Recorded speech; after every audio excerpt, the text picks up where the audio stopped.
Good morning, everyone. Welcome to our meeting of Tuesday, February 3rd. I'm not sure. Yesterday was Groundhog's Day. Did he see his shadow? What do we got in store for us? He did. He did? 4 weeks, yes. Yeah, we sent a Doberman out to eat it. I don't know that I like that. Anyway, thank you all for being here. If you would, please join me in honoring our country with the Pledge of Allegiance.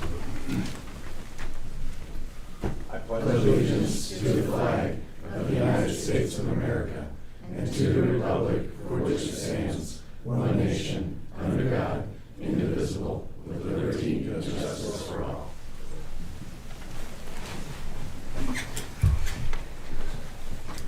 Department reports or rays of sunshine, something good that's going on in your department, please.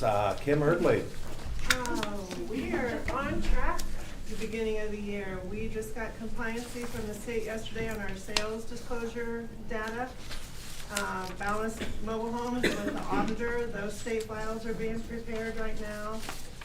And so with the compliancy report on our sales data, we've got that's the green light where we can start our ratio study submission to the state this due March 1st. And so yeah, we're starting good. Thank you. Kay Gatton, please. We sent out the Tuesday after, we sent out January 21st, we sent out 1,000 delinquent letters, and since sending them out, we've collected $307,000.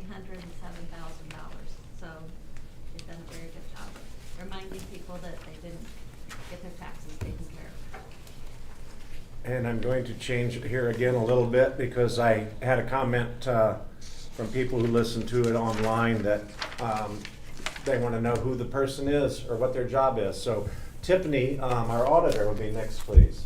Yeah. I'm just going to give your title with it so people listening know where it's coming from. Okay. For us, we finished our end of year. We're completely rolled over, so 26 budgets are now in the lab system. 25 is done. Kind of like, hey, we sent over 800 letters letting constituents know that the state made some changes for geothermal, solar deductions that are getting removed. We'd actually had pretty good feedback. I mean, they're like, what now? But unfortunately, you know, we can try to get them other deductions and things like that. But and we're just getting ready for tax bills. Like Kim said, we did our mobile homes. We're doing drains right now. We're waiting on the city to finalize their lists, and we'll get all of those done. And those bills will be ready for Kay. Thank you. Circuit Court, Carly Hendry, please. I just want to say, I think we all made it through the longest month ever, January, so yay. Circuit Court is, we did a jury trial with DJ and Jen. They got their conviction. ARC is going very well. Judge Rentschler is happy. We have 4 participants now. The team is fantastic, and we're just moving along. New cases and daily hearings. Thank you. Recorder, Rosemary Brown, please. January was a very productive month for us. It was one of the largest Januaries we've had as far as recordings, so that sounds good for Whitley County. Also, we have signed up a tremendous amount of property fraud alerts, and people are very thankful that Whitley County is one of the counties where it's free of charge, because some counties it is not. Thank you. Highway Department, Ryan Getz, please. Good morning. Removing snow. On that note, I'd just like to acknowledge my guys, everybody at the Highway Department. They go out and work the conditions. They go out and work the conditions. The mechanics are working on wet, snow-covered floors, working on trucks to get them back out there. Just got a tremendous crew. Everybody works hard and gets everything done. Highway foreman's out at 2, 3 o'clock in the morning checking roads so we can make a good decision on when to start and what needs to be done. So thank you for that. Everybody, just it's a thankless job sometimes, and they're out there in the worst of conditions. So very, very proud of my crew. Thank you. Health Department, Scott Wagner, please. In addition to being here for the 3 mini grants that we received, next Thursday is Public Health Day. We've been requested from the state to send staff and have a table at the rotunda for that meeting, and so 3 of our staff are headed down there to do that. Showcase what we're doing. Nice, thank you. Prosecutor, DJ Ziegler, please. Yeah, thank you. We did, as Mrs. Hendry indicated, we had a jury trial last week, State of Indiana versus John Phillips. Mr. Phillips was accused and convicted of battering an autistic 9-year-old girl.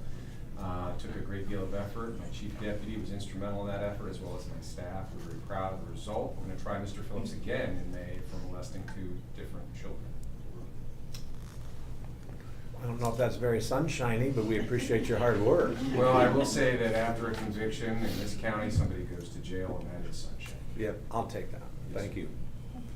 Community Corrections, Paula Warden, please. I will start out with the sunshine piece first. Our crews have been helping seniors and individuals with medical appointments with snow removal.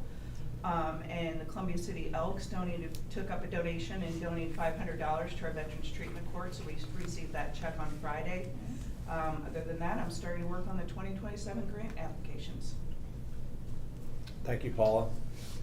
Engineer Brad Allen, please. Yes, it's been a while, but we finally have 2 bridge replacement projects going to construction this year. Both of them were under the engineer's estimate and far below my initial projections, so that's good for our Cume Bridge Fund. Very good, thank you.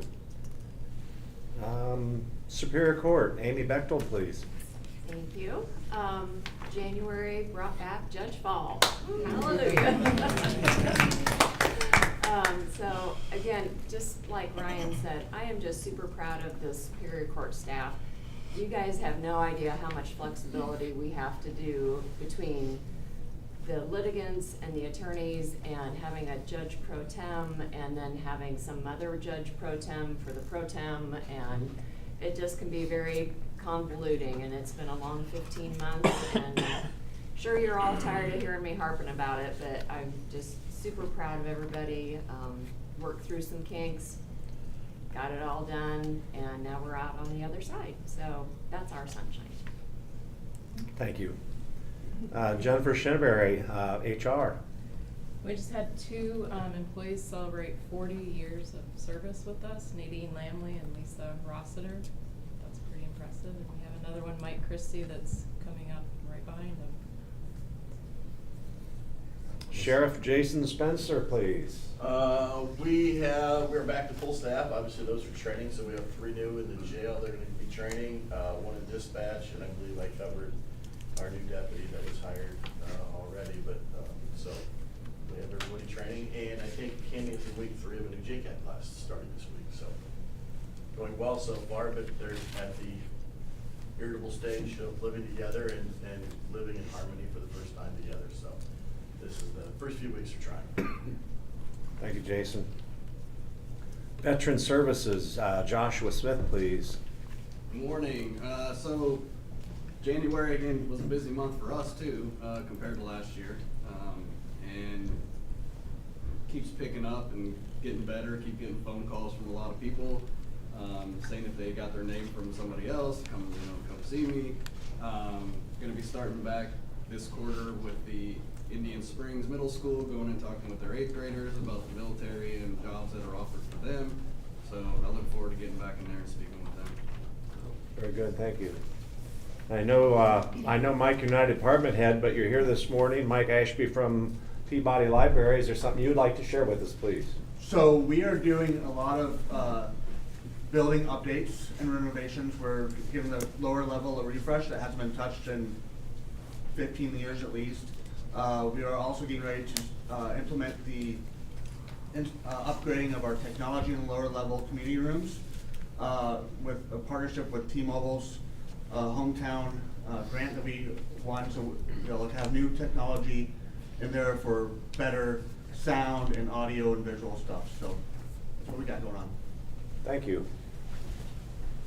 All right, thank you everyone for that. It's good to get those updates.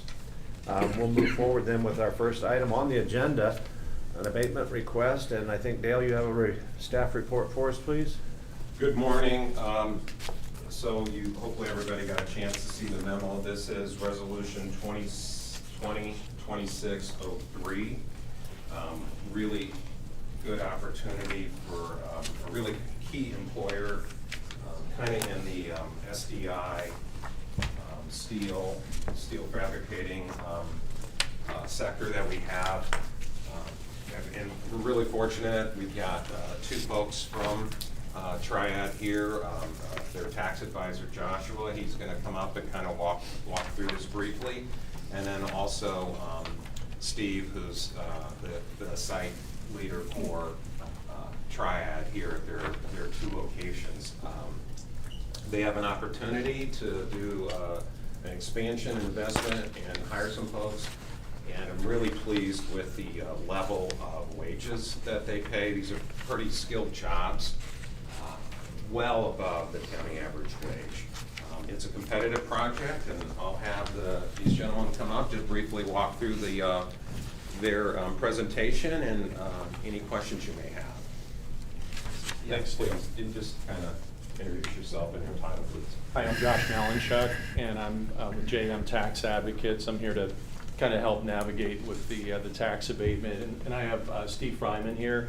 He's actually the president CEO of the corporation overall, based locally, so not too far to drive this morning, which is great, versus Pittsburgh, which is where a lot of their corporate folks are housed. So I'm going to have Steve just kind of start us off with talking about the company and a little bit of background of the project, and I'll get into the weeds at that point.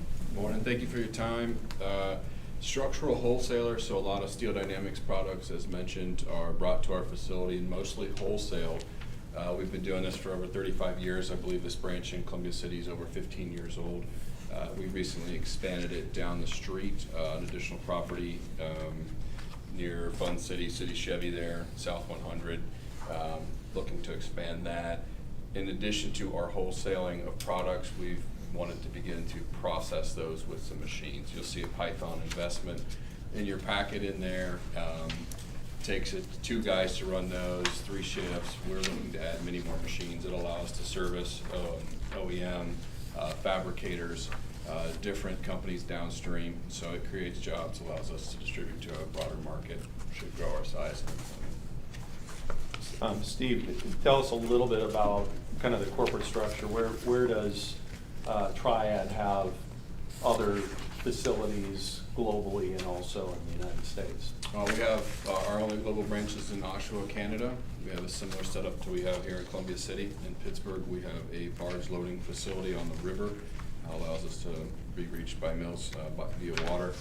2 facilities there, just recently expanded that one. And we also have 2 facilities in Virginia, Petersburg. Same thing, build one, grow it, add the processing. So this is a blueprint that we've run before in the direction that we like where it's heading. So when you have, a potential capital expansion like this, explain to the council members what typically happens with evaluating different sites and kind of comparing pros and cons with each site.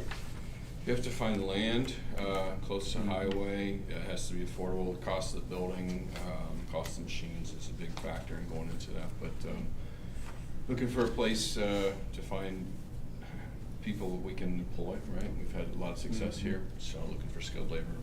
Yeah, it's a big good area for us to keep expanding. I mean, I think it's fair to say that workforce is always a primary determinant, but incentives are also extremely important. And establishing a lower cost environment not only helps prioritize sites for Columbia City for expansion on the short term, but also long term. Because this isn't hopefully the last time the company considers expanding, and so anytime there's expansion and there's alternative sites, the ability to work well and have a good working history with a particular site with economic development, site incentives, availability of land, and the ability to close on that land, and having a good workforce, are all primary ingredients for baking the cake, so to speak, in the right way. And so our request today is really important to establish Columbia City for the expansion. If everything moves forward, we're looking at roughly an equal split between building and land, somewhere between $10 and $14 million in total. Again, 50% to building expansion of about a 75,000 square foot addition. And then the other would be through high technology automation type equipment, which is also a big deal too, because, you know, with companies, you know, automation is absolutely essential. And when you have automation, a lot of times you'll see job shrinkage. In this case, the company is looking at job increases despite the automation. So I think that's a real big plus for the community, because they're able to accomplish automation while looking to grow jobs along the way. So both things happen.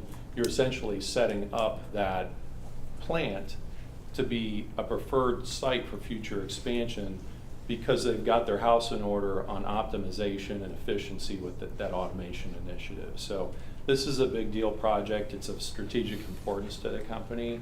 And I just wanted to help you all understand, you know, why this is a really big deal to Triad, and then help answer any questions.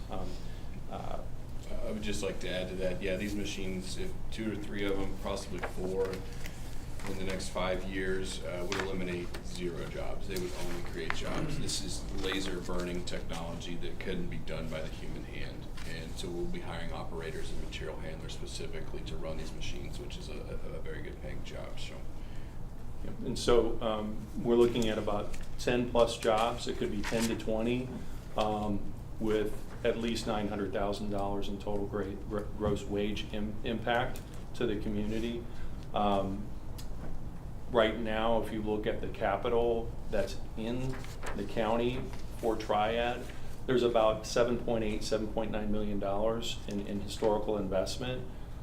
This investment would more than double the presence in the county with Triad investment. So that's a big deal. It's a game changer. And there's roughly about 60 jobs here locally. 67. Okay. Okay. So in county. Yes.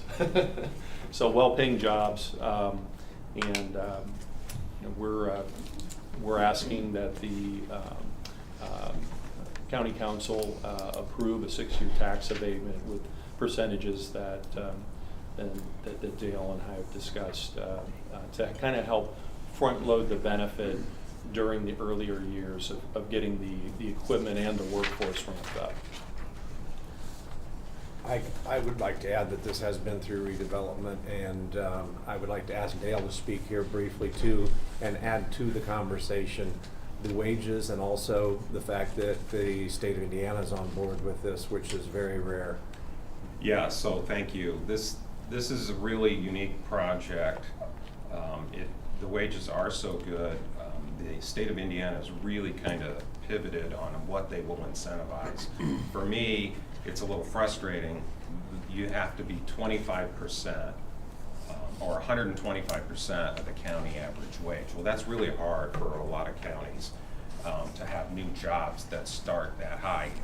Whitley County's average hourly rate is around $27.50. Pretty good average hourly rate, but so that's, you know, the state says, well, we're not going to incentivize anything unless it's 25% above that. Well, that's tough. This project is one of the few that can get state incentives because the jobs are that well paying.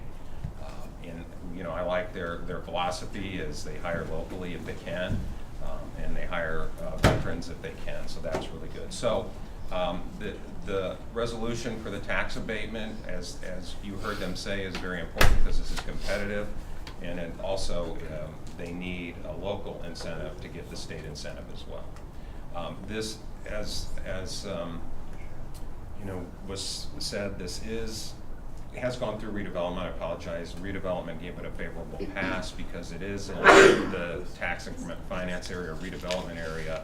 There are sometimes incentives we can use that we have at our disposal, but this made more sense for a tax abatement, and that's why we're in front of you today. Questions, please.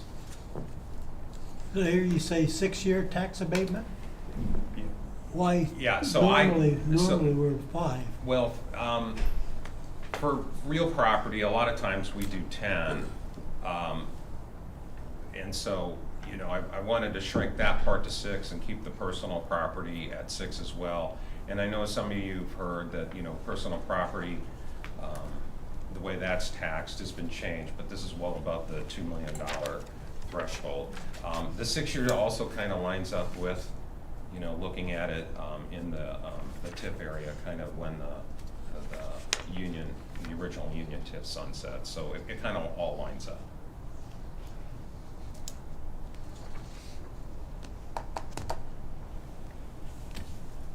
This resolution will be titled 2026-03. If there are no other questions, I'll entertain a motion, please. A motion we approve resolution 2026-03.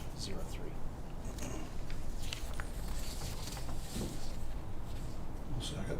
I have a motion and a second. Is there further discussion, please? Hearing none, we'll go to the vote. All those in favor, please raise your right hand. And let it be shown it was passed unanimously with all members present. Thank you very much. Thank you for your support. Thank you. Appreciate it.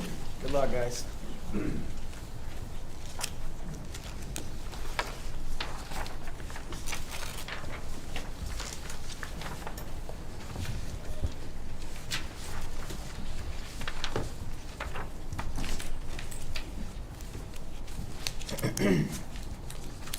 Next item on the agenda would be the deputy prosecutor pay increase discussion follow-up. So I will open up the floor at this time for discussion.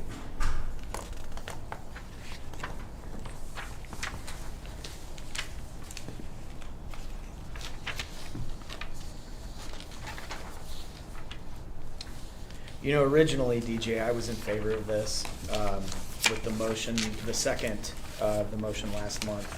I'm glad we tabled this. It gave me a little more time for thought, and not that I don't think any of your employees are worth it. In fact, quite the opposite. I think they are, and much more than that. However, I think this request be more appropriate during budget cycles, during our budget discussions in June. This allows us to see the effect of the property taxes that we're going to be collecting and the ripple effect of Senate Bill 1 that's recently been passed. So I am not in favor of this increase.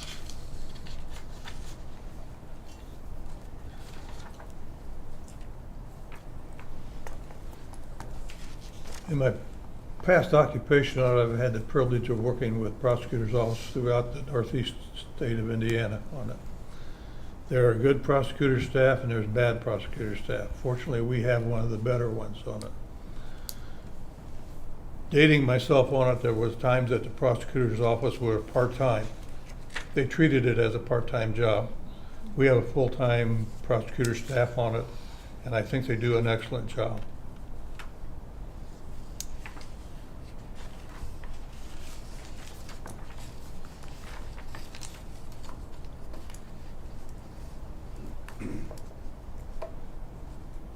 Anyone else, please?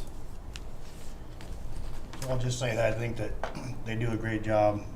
I as well had the opportunity to work with several of the folks, and I'd like to see us do what we can do to keep the ones that we have and hopefully attract good candidates down the road. I do share some concern about just budget-wise, and maybe it makes sense to revisit this in June. It's not that far away, really. We've got some concerns about SB1 and how it's going to affect everything, so maybe it makes sense to wait.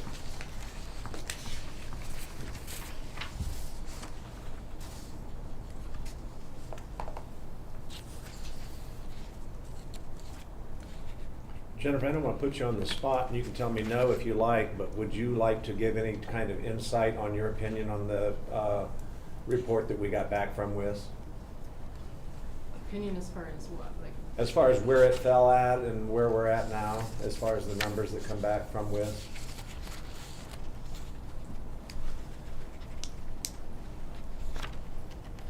I know there were some questions of you, and I reached out to you to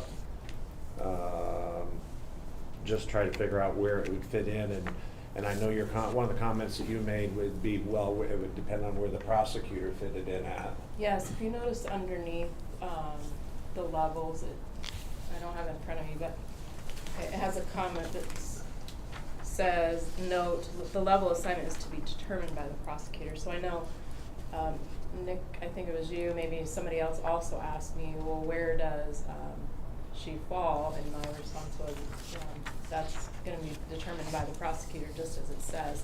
And it was so small, maybe you missed that. So I would respectfully defer to DJ to answer that question. So I don't know if that is what you were asking me, or if you had another. No, it pretty much is, because there's still, there's still a range there. Yeah, so I don't know where you would place. I haven't had a conversation with DJ on that, to be honest.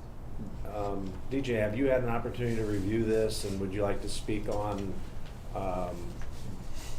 not people, but both of those positions as they stand right now? Sure, and I appreciate the commentary. I appreciate the positions that have been put out here.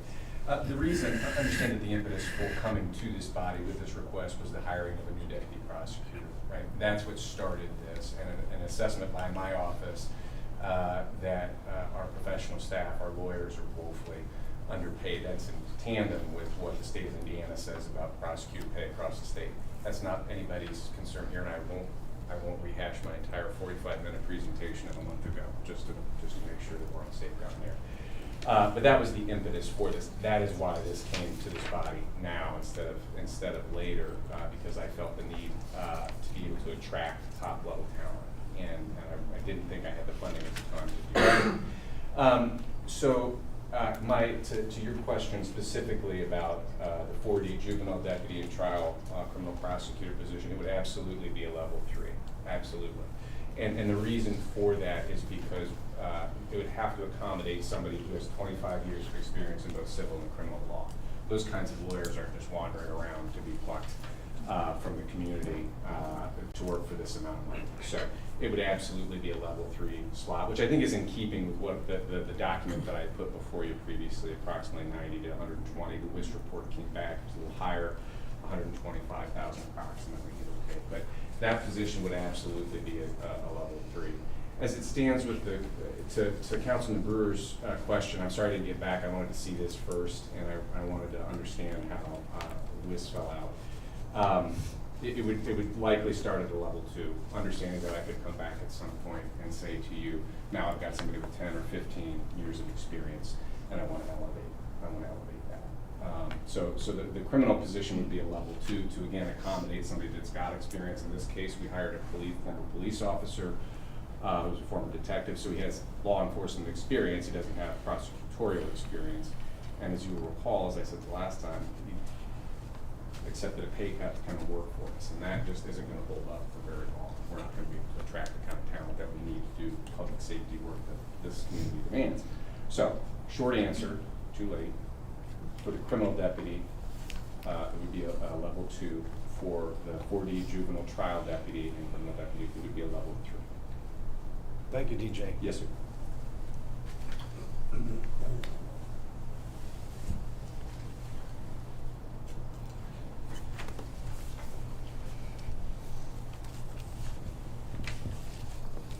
Well, I think I kind of go along with Nick.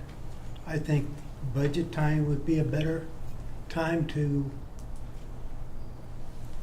bring this back up and look at it again.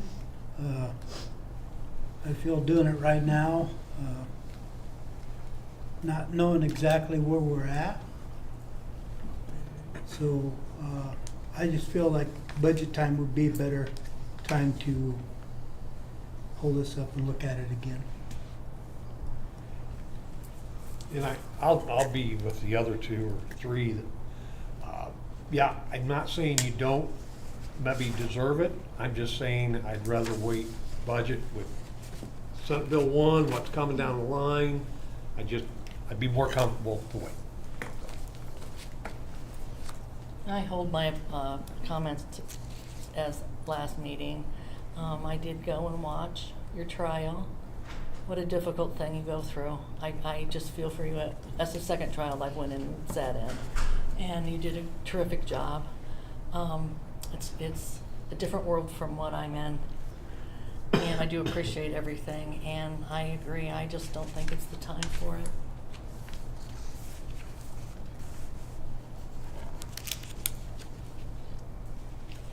I think everyone's had a chance to express themselves, so I will ask at this time, is there a motion?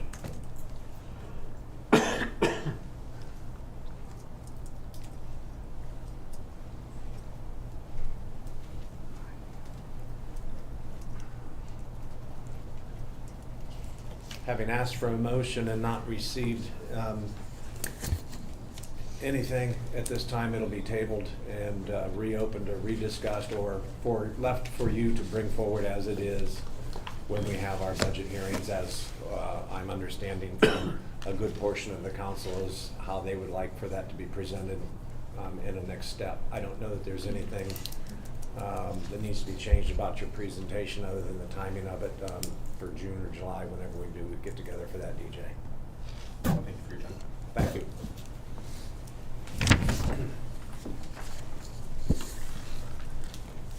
Our Churubusco Library Board appointment, please, is the next item on the agenda. Is there someone here as a representative of that today, please?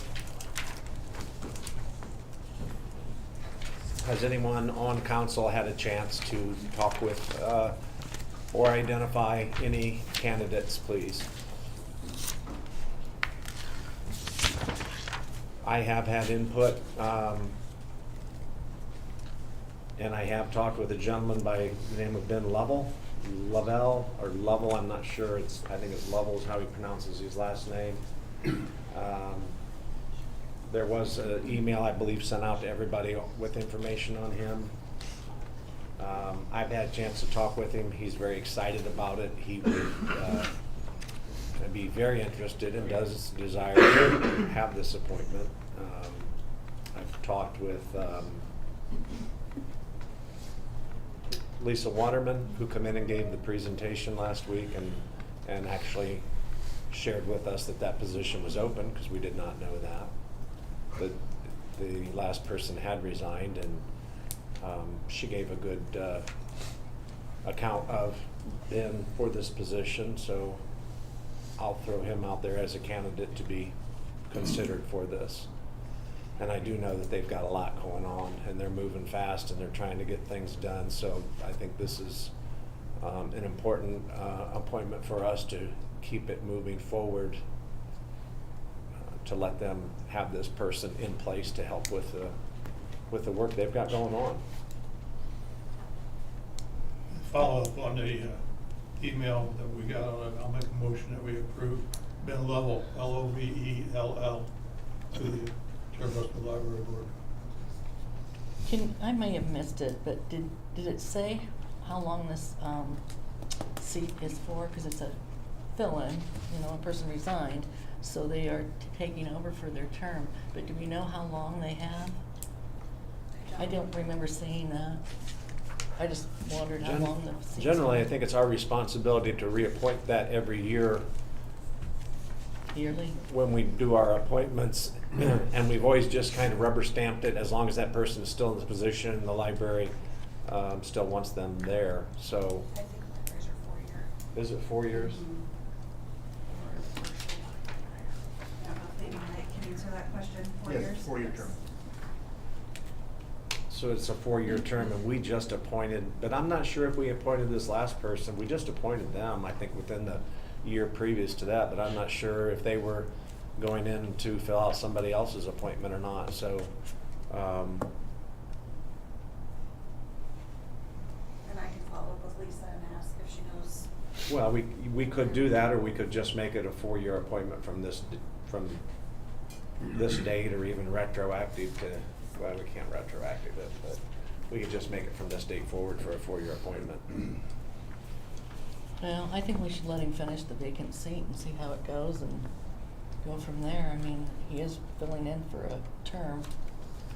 I don't It's know an that we know official where that term. term is at, though. I was just trying to Yeah. offer a resolution I to understand. setting a standard term and being able to track it, because I don't know that But when do they normally fill this seat? At the beginning of the year, mid-year? I think it just depends. We have some that are mid-year, some that are, I think we might have one coming up for another library in It would be May. nice to kind of get control on these board members, so we know, we can move them all together maybe, and know when people's terms are up and so forth, and maybe give a little more notice, so people can come forth to say they're interested. I find it very confusing on these board members. And it would be nice to maybe tune those up a little bit and be a little more knowledgeable on when people are due and how they're doing and so forth.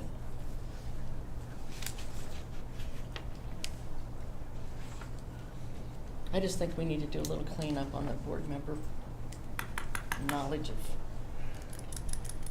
So it looks like Stacy Keener's term was gonna be up on 4/30, so you'd be doing this for 2 months. Okay. So then, at the end of April, we have to do this again.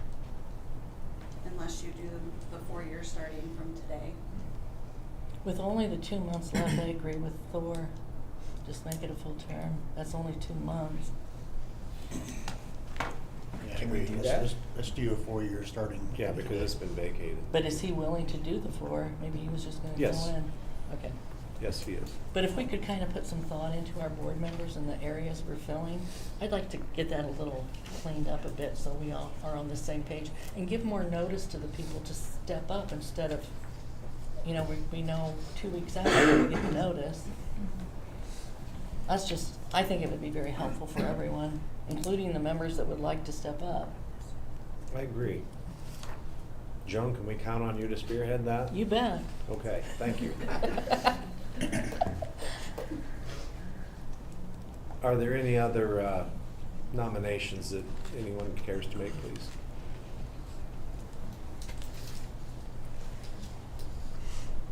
I do have a nomination. I want to clarify that nomination, that it's for a 4-year term starting today. I'll amend my motion to 4 year Starting today.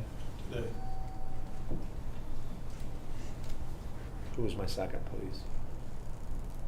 I'll second, but I'm gonna ask, can we even change the timing of a term?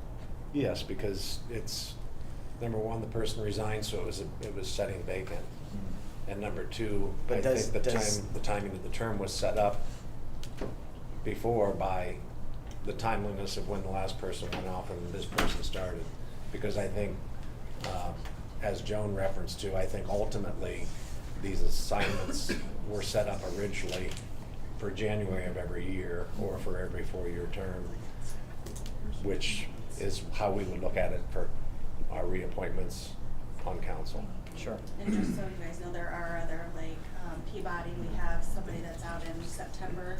We have one that's out in May. For South Whitley, we have one that's out in May, one that's out in November. So I think it depends when a vacancy becomes filled. It just kind of. The term starts from whenever okay, yep. Well, I'll second that. I have a motion and a second. Is there further discussion? All those in favor of appointing Ben Lovell to the Churubusco Library Board, please respond by raising your right hand. And let it be shown it was passed unanimously with all members present. Scott Wagner, additional appropriation request, please. Nope. Just kidding, sorry. Well, these are appropriate funds. 2 of the funds are already existing. This is grant money given by third parties to the health department for operations. The first, American Heart Association, we got that last year. It's again, we got it with our new person coming in. And then we received money again from the Community Foundation for the women's group that Darcy runs in the evenings once a month. And then the third one is new for 005 as a grant from Parkview for the same thing for Darcy's women's. So that's 3 grants. We've received 2 of the funds already. The other fund is anticipated in the next couple months.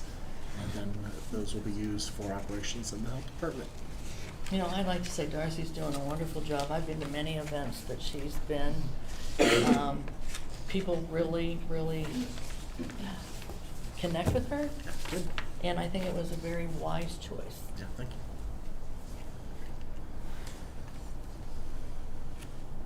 You wanna do all three at once, or you wanna do one at a time? Unless there's any opposition to it wanting them split, Tom, I would entertain a motion for all three of them. Because it's all grant money. So I'll make a motion for the appropriations for 4001 and 403 and 4005. I'll second. And would you like to add the amounts in there for me? $2,500 for 4001, $3,000 for 4003, and $3,000 for 4005. Very good, thank you so much. And the second is still a second, please? I second. All right, a motion, a second. Is there any further discussion? All those in favor, please raise your right hand. Let it be shown it was passed unanimously with all members present today. Any other questions for me? You can give us a quick health update if you care to. I So- appreciate you keeping that out of the sunshine report, but you can give that now. Flu has subsided a little bit, but I would be cautious. It may come back again. It usually goes in waves, and we're not out of the woods yet. COVID slightly up among our senior population. Doesn't seem to be real difficult, but it's still there. We did have a total of 3 COVID deaths last year in 2025. So we still count those.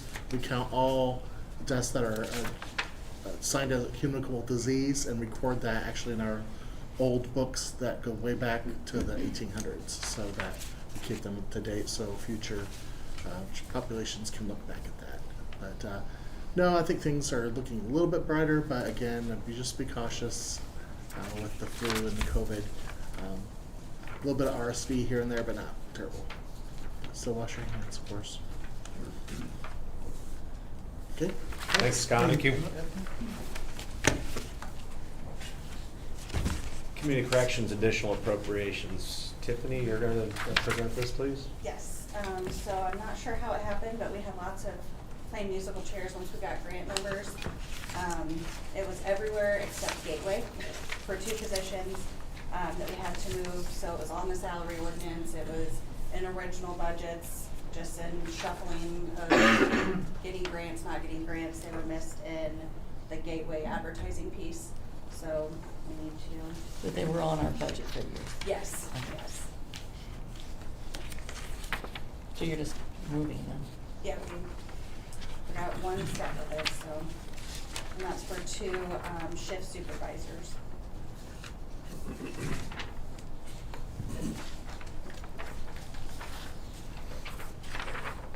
They're both at the 49,444, so I will entertain that as one motion, please.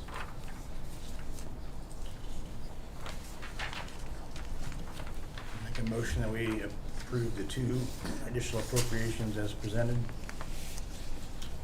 I'll second it. Motion is second. Is there further discussion?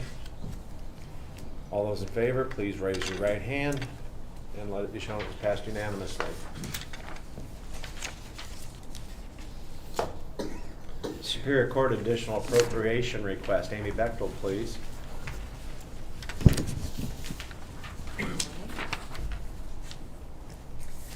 This is just an appropriation for the court interpreter fund. We've gotten a grant back in July, and I believe the fund was already set up, so this is just putting money into that fund. And I will say this one, we can give the go-ahead to spend, but we have changes in Gateway for how we advertise things, and I missed it day by one, so I'll have to bring the paper back to March, but you can still move forward with spending of the fund, but instead of 10 days now, we need 14, so I missed it by day. But it'll still have to come back for our approval. I mean, you can give her a move forward, and then we can officially sign, but I can't have you officially signed until I get it advertised. So, I don't know if you have something that needs to put out right now, or No. if you're good till March. We would probably be good until March. It wouldn't be ideal, but we can do that. I mean, we have the other accounts that have went into negative before until appropriations come before council, so either however council would like to move forward.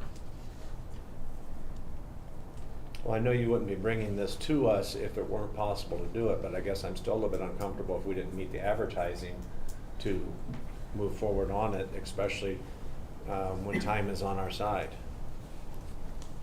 And I left it on because I knew that they weren't sure if they could even get somebody here to speak, so I wanted to make sure you had somebody to explain what it was if we weren't able to get anybody here for next month, so that's why I kept on. I appreciate that. I think that we've all gathered the information we need, unless there's any questions for Amy. And we'll put it on the agenda to get approved in next month's meeting, under housekeeping, because there won't be much discussion. Okay, Thank you. perfect. Thank you. Nick, you have a personnel committee report, please. No, last month was really just kind of deciding if we wanted to maintain the current structure that we had, which we all decided that was best. The mixed board of council, commissioners, and department head. Other than that, I don't think we really discussed anything, if I remember right. I don't remember, do we have a meeting today? We did? Short meeting today. Commissioner report, please. Morning. I'll give you a quick update on some of the things we've been working on.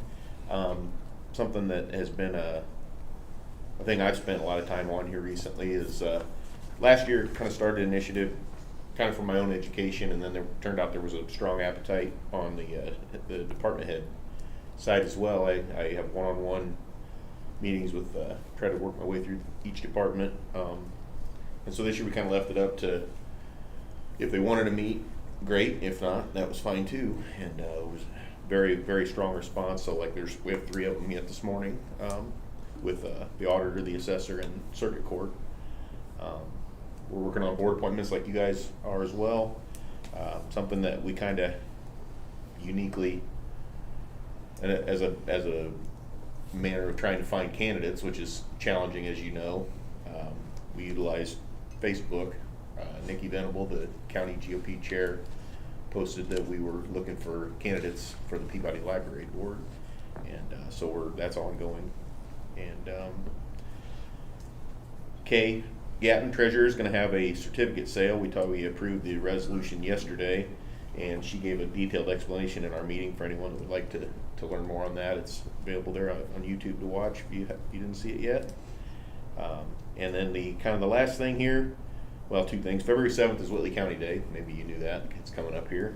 And then lastly, probation has completed the move to branch court. They will be full operations this week. We're out of the old jail. We're going to probably go over and just kind of have a quick once through later today.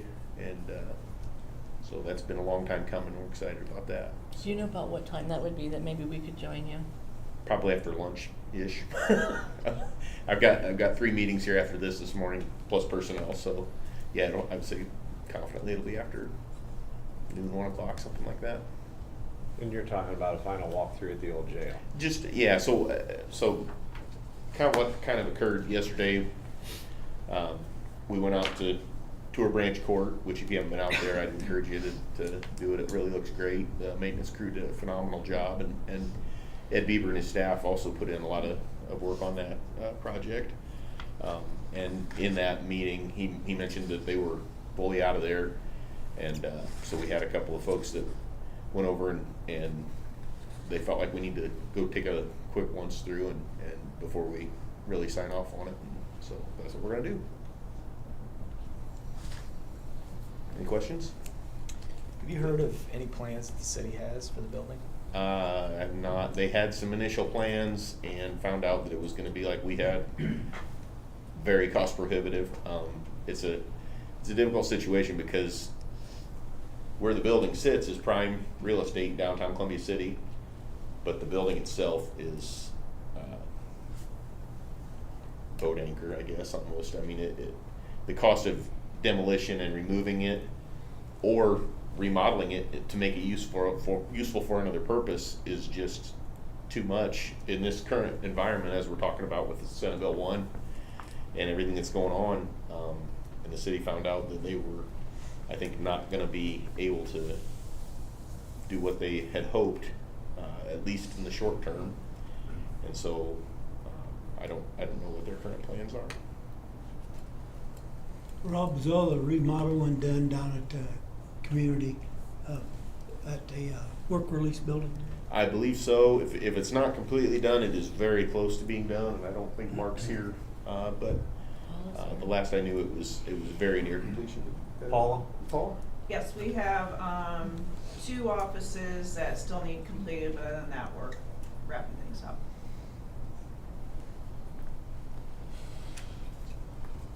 Any updates about the current jail? You mean the rooftop units? Yeah. So, before the end of 2025, I had emailed Mark, the maintenance director, and said, you know, this has been an ongoing issue with these things for over a year now. I said, what if we get another person in here to give us a second opinion? And I said, or would that be a waste of money? And he said, no, I think that's a great idea. And so, there's been some illnesses, and Mark had a death in his family, and so that's ongoing, a thing that we actually have a one-on-one meeting with Mark tomorrow, so we're gonna discuss getting that set up, hopefully. So I thought it was a responsible thing to do, to get another set of eyeballs, a fresh set of eyeballs on the situation. Maybe it's, you know, hopefully it can be resolved quickly.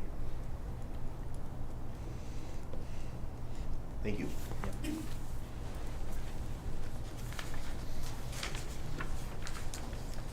That leaves the minutes on the agenda, please. Additions or corrections as they were presented. A motion to approve the minutes as they're presented. Second. Wheeler. Councilman Wheeler, I'm sorry, Jim, last one. I apologize for that. Respect my elders.